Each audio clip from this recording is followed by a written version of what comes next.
Okay. Sorry, everyone. I see one. Maybe that one is me.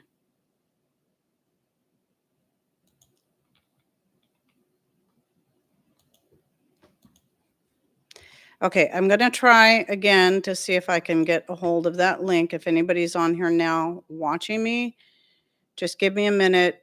Super duper, super, super, super duper frustrating. So it's not showing. Let's see. It's not showing the current live. What is going on? Can anybody see me yet? Okay. Okay, people are popping in. Hey, Deb, can you go back to the other stream and just in case that link is wrong? I'm not sure if it's wrong. Just in case it's not. Either way, maybe it'd be a good idea to go ahead and just link it again. I am just so beyond frustrated. Gosh, I mean, I barely got started on the last one, got cut off. I guess, they got to make up for me having several shows that went well.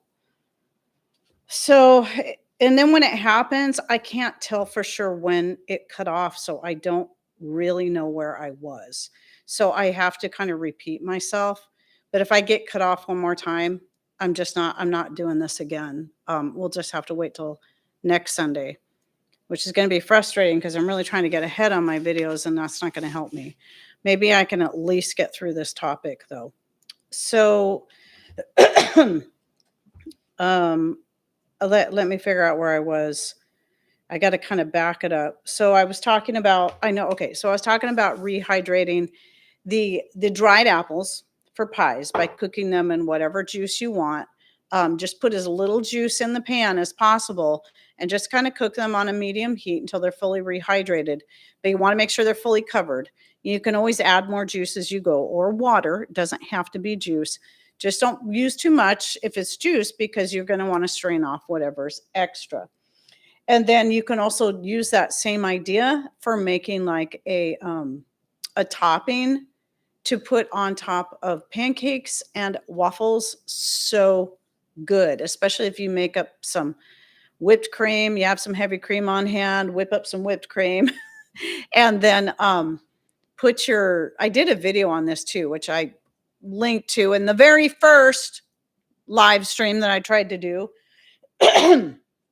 And anyway, so I did that, put that on top of the pancakes, and then made some whipped cream, put that on top of that. Oh man, that was so good. So good. Let's see here. And then of course I did already say that you can easily take these dried apples and turn them into apple butter or apple sauce if you run out of apple butter and applesauce. And I just begin to wonder if that's ever going to happen because we don't use those near as much. We don't go through a lot of jams either. So always have a ton of jams. But if we ever do ever use it up and it's like, oh, I need some more, I can quickly make more with these apples. And so I love that I can do that. I love the versatility. Some other things I've done is to powder the apples. This works best with the more tart apples that aren't really high in sugar, to be able to powder them, because once you powder them, then you can have even more uses. And as some of you know, I've used them to make cinnamon apple rolls. So, cinnamon rolls, but with apple in it too. And I replaced some of the sugar in the apple filling, or in the filling of the not turnovers, in the filling of the cinnamon rolls with the powdered apple, and then did the same thing for the icing, used the powdered apples and some powdered sugar, but not as much as I normally would for the icing because I got a good part of it is the apple powder, and then drizzle that over the top. And then I even took a few apple slices and then cooked them in juice a little bit and then laid them on top of so people know these are apple cinnamon rolls. And that turned out really good. That was probably, I think I said this like last week, that was probably my favorite of my experimental cinnamon roll recipes. was the apple cinnamon roll. I didn't think I'd like I figured I'd probably like the pumpkin one that I did better, but no, I like the apple better, which kind of surprised me a bit. So, and Deb, thanks so much. I'm so glad you were here today. Last week when you weren't here, thankfully everything went smooth. No interruptions, no getting cut off. And then, of course, you can use that powder in anything. You can add it to cookies. You can add it to some of your different sweet breads. Maybe you're making a zucchini bread. You can throw that apple powder in there too. You're just going to want to add either a little more liquid to it. You may not need to if you're using the zucchini, because zucchini tends to have a lot of liquid, but you might need to add a little bit more liquid when using it in different breads like that, because the apple powder is going to absorb quite a bit of liquid, quite a bit of moisture. So that you're going to have that with any like dried whatever that you're adding to anything. It's going to soak up some excess moisture, or maybe if it's not excess, and it can dry stuff out. So just keep that in mind. Let's see. Cookies is another thing I wrote down here, and I wrote something else down here, and I have no idea what I wrote, because it says icings. Okay, so I already said icings, and it doesn't even have to be for cinnamon rolls. It can be icings for anything. Maybe you're making an apple cake and you want to add the powder to that. So, and then of course, what I plan on trying this year, though, I want to do differently. When I go, I'm going to dehydrate the apples, but as I said, I always peel the apples because we don't like peels in the pies and whatnot. However, which I use the peels from the apples to make vinegar, but my vinegar cabinet is pretty full right now. I've got room for at least a couple more half gallons. So I will make vinegar out of some of the apple peels for sure, and just finish filling out my vinegar section. But I'm going to have way more peels than that. And that's probably enough to do like, I said three. I said three. Yeah, I think maybe three. I'd probably do a total of 4 batches of vinegar. And then once you strain it all out and everything, I'll probably end up with 3 half gallons. So 1.5 gallons, but going by the size of the jars. But I'm going to have a ton more peelings than that. So my plan is to try something different. A lot of times I'll throw the excess peelings out to the chickens and just let them, they enjoy that. But a lot of times it's more than they can handle. They're like, okay, we're really sick and tired of apple peels. So I'm thinking this year, instead of using these to make my apple powder, I'll go ahead and still peel the apples, but take the peels and dry those too, and then use that for my apple powder instead. In fact, those might actually work better as a powder than the apple, the meat part of the apples themselves. I just have this feeling it will work. I mean, that it will work better, because usually you don't have as much sugar in the peels of your different fruits, little to no sugar. So I would assume that would powder up even better. So I'm going to try that this year and see how well that works. And I know some people too like to take peels from different fruits and candy them. That might be an idea too. See, Tammy, I'm such a rebel. I liked the video as soon as you reminded. Oh, funny. See, the dried peels are even good for snacking. They are so crunchy. So you have tried that. Okay, cool. And it seems like they would be nice and crunchy. So the thought just occurred to me, like either yesterday or this morning, like I should try that instead of using my apples like this to powder up. I mean, because the grandbabies and me love them. Pat's not a big dried fruit eater, but I love dried fruit. I always have. And the grandbabies love it too. So I like to have a lot. I still have a lot of apples from 2023, because it took me a long time to finally finish off all the dried apples from, I had some that went back to 2017. I think I might have found a jar that got pushed way to the back from 2015. I finally got all those worked through. It really helps having grandbabies to finish a lot of that stuff off for me. So Anyway, I'm really kind of looking forward to trying that with the apple peels. And then, of course, the other options are to you can juice your apples. And so in in some a lot of those links I put in that first failed live stream, I had a link to um, several years ago. I had bought a fruit juicer, like the old fashioned, kind of more the old fashioned kind. It's got the wooden slats around it, and you put the fruit in a bag and then you mash it down. And so I did a video on making apple juice with your fresh apples. And so you got to break the apples up pretty small. Some people will just pound them until they're broken up. What I did was I just used my little manual food processor and chop them up and then put them in there. That works better for that kind of apple press, fruit press. And so I did do a video on that, and the apple juice was so good. I didn't want to can it because I was afraid if I canned it, I would lose that yummy fresh flavor of the apple juice. So I froze a lot of it, and then some of it I turned into wine. So yes, you can use the juice from your apples to make wine. Or you can even use that to make your vinegar. Then you're getting an apple cider vinegar. But I wouldn't do that just because the juice is so good. I'm like, I can use the scraps, the cores and the peels and whatnot to make apple vinegar. I don't want to use the juice that I worked so hard to make. And it tastes so good. Oh, and you can also ferment it lightly to get like more of a sparkling apple cider. Oh, so good too. I even have a video on that.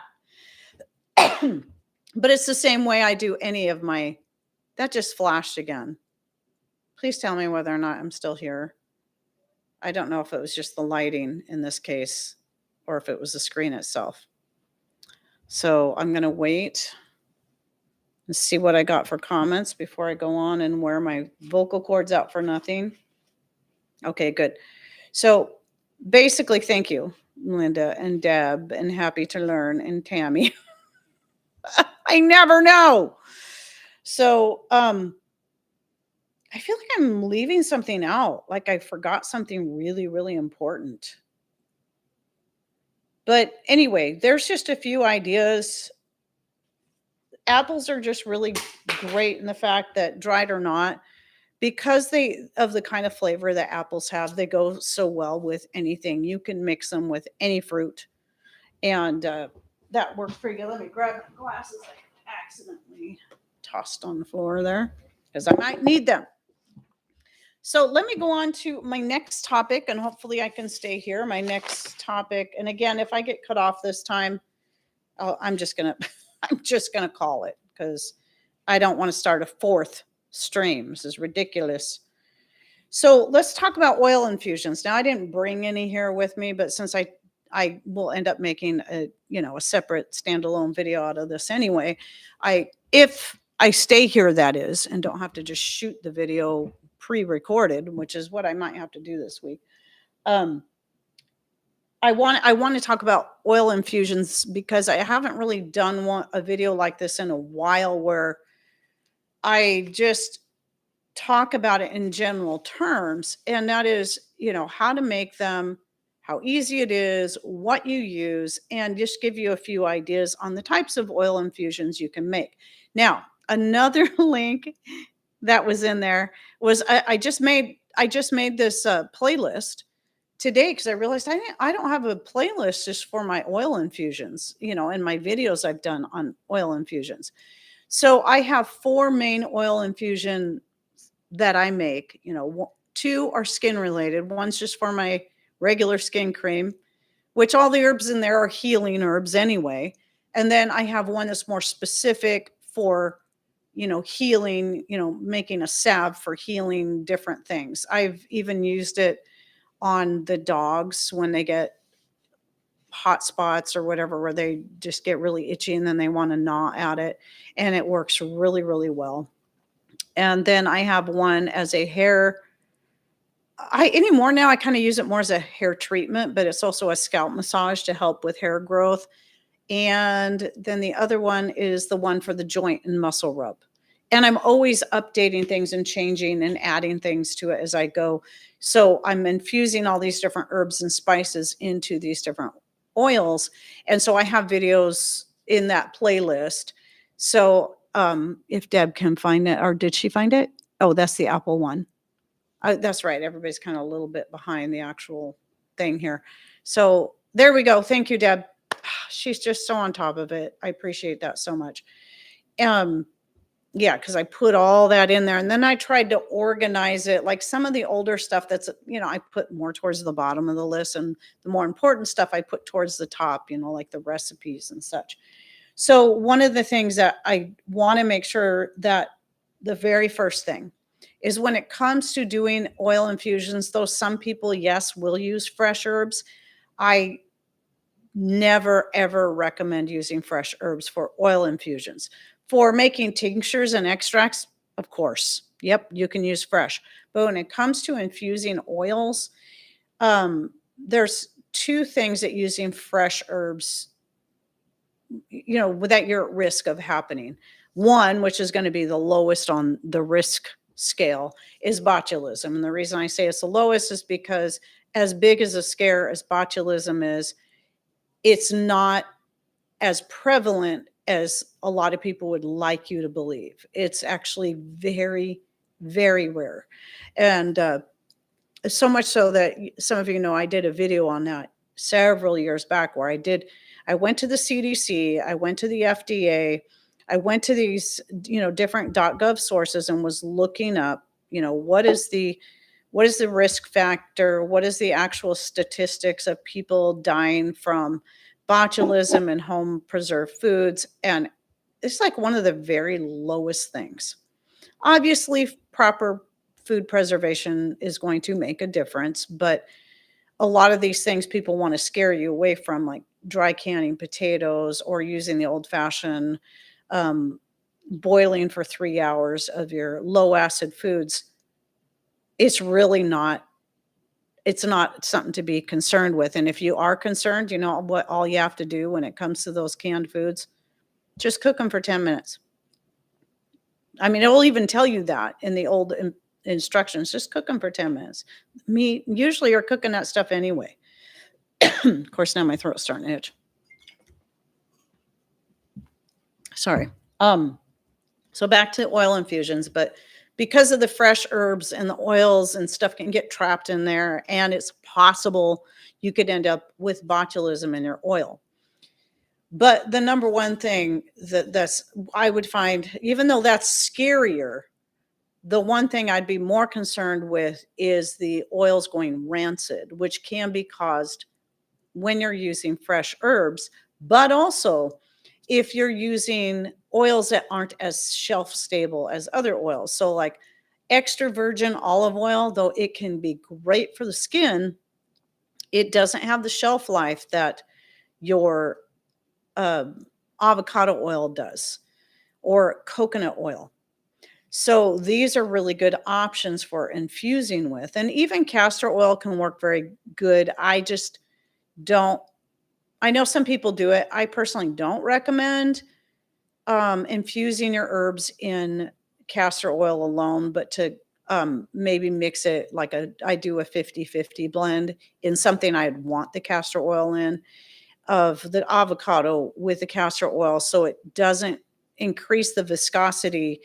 Because castor oil is so thick, it has a higher viscosity, and my thought is that something with a high viscosity isn't going to infuse as well into as something that's a lot more runny. That's just my personal opinion on that. Now I know some people do it, but that's why if I'm going to use castor oil, I'll do a half and half blend. So anyway, you're looking for shelf stable, and of course, dried herbs only. I want to say that again. Only ever use dried herbs when it comes to that, so that you're not having to worry about the rancidity, you're not having to worry about botulism, and you're using good shelf stable oils. Coconut oil can be tricky if you live in a place like mine where you have a cooler climate, and especially in the wintertime where it can be pretty cold in certain parts of the house. So you want, in that case, you want to have your, look at maybe using a fractionated coconut oil that stays in a liquid form, despite, no matter how cold it is. At least I think no matter how cold it is. I've never used it, so I don't know. I'd like to try it at some point. In fact, I think I added some to my Vitacost shopping cart. So when I do my next Vitacost order, I'm going to give it a try. And then Deb said the sweet almond oil. I can't remember. I think I've used that before. And if I remember correctly, that one does have a higher heat. It's a little more stable. So what you're looking at is oils that have a high heat stability, which avocado oil and coconut oil both do. That's why, when it comes to something that I want to be heat stable and not go rancid, those are the top two that I'm going to go with. And I think almond oil, you may want to double check that. I think almond oil is one of those, but I know for certain extra virgin olive oil is not. Now, the other thing, talking about heat, when I infuse my oils, I always do it at room temperature of the warmest room in the house, which in the wintertime is going to be our living room. In the summertime is this room. But in the wintertime, it's the living room because that's where our wood stove is. And so I always have my oils infusing in there. But I'm not infusing them at a high heat. Some people like to do that. I don't. I've seen people do it on a stovetop. And I did that once, and it seemed like it didn't get very good results with the healing properties. I was trying it with comfrey. It was when I was still just kind of new to this, and I had comfrey growing. I thought I'd try it. And it just seemed like it didn't create as healing, like as the way I infuse my oils. And what my assumption is that, well, first of all, anytime you're heating oil gets hot very quickly and it can damage things very quickly. And so I personally would not intentionally try to heat any oil that I'm going to infuse herbs in at any temperature. Now people have different thoughts on that. Maybe you can put it in, like a cabinet style dehydrator, like I got back here, and put the heat on really low, maybe. I just get concerned because I think it's a little too hard to measure just how hot that oil is getting, unless you're going to use a thermometer and check it all the time. So I like to do just room temperature infusions, and never less, just like with my extracts, never less than 2 months, and preferably much longer. I let my oil, because I don't have to worry about the oils going rancid, I let them sit with the herbs in them until I get around to using them. And sometimes I've had some I forgot about or I didn't need for so long that it took me maybe a couple of years before I got to them. And that one, I should have brought that one in. I think that one was it was my healing oil, and it turned brown. I mean, it got so infused. It wasn't really brown. It was like a dark olive green, like the color of my shirt. And that stuff was powerful. It was definitely strong. And so the longer you let it sit, the stronger it's going to get. I mean, obviously, like with any extract, there's going to come a point where the oil or whatever the solvent is just so well infused. It can only be infused so far. But I think you can do, things can infuse a lot more into your solvents than we assume. And like someone tried to tell me that they wouldn't use spiced rum or any kind of dark rum for infusing or making extracts out of, because the reason the rum is colored like that, if it's not a fake coloring, is because it's been sitting in the barrels and it gathers the color, that brown color from the barrels that have infused into the liquor. And so their thought was that because it's already infused with something that's not going to infuse well. So if you're wanting to make, which I like using a spice rum for making flavored extracts, particularly vanilla. I've tried it with a couple others, but I save that for vanilla. And the flavor is great. And I haven't had any issues with it infusing and getting a good flavor out of my vanilla using the spiced rum. So the point was interesting and it would make sense. But I personally haven't had issues with it. So that makes me think that there's probably a lot more that we can infuse to make something stronger than we assume. So I know with just like with that oil, I had forgotten about that particular one and I went looking for it. It's like, I'm sure I have some more oil infusion of whatever. I think it was the skin cream, or the healing salve one. And I was surprised when I found it. Oh, here it is. I'm like, wow, this is a lot older than I thought. But the color was so deep and dark. And I'm like, yes. And I had it infusing in a dark place. So that's another thing.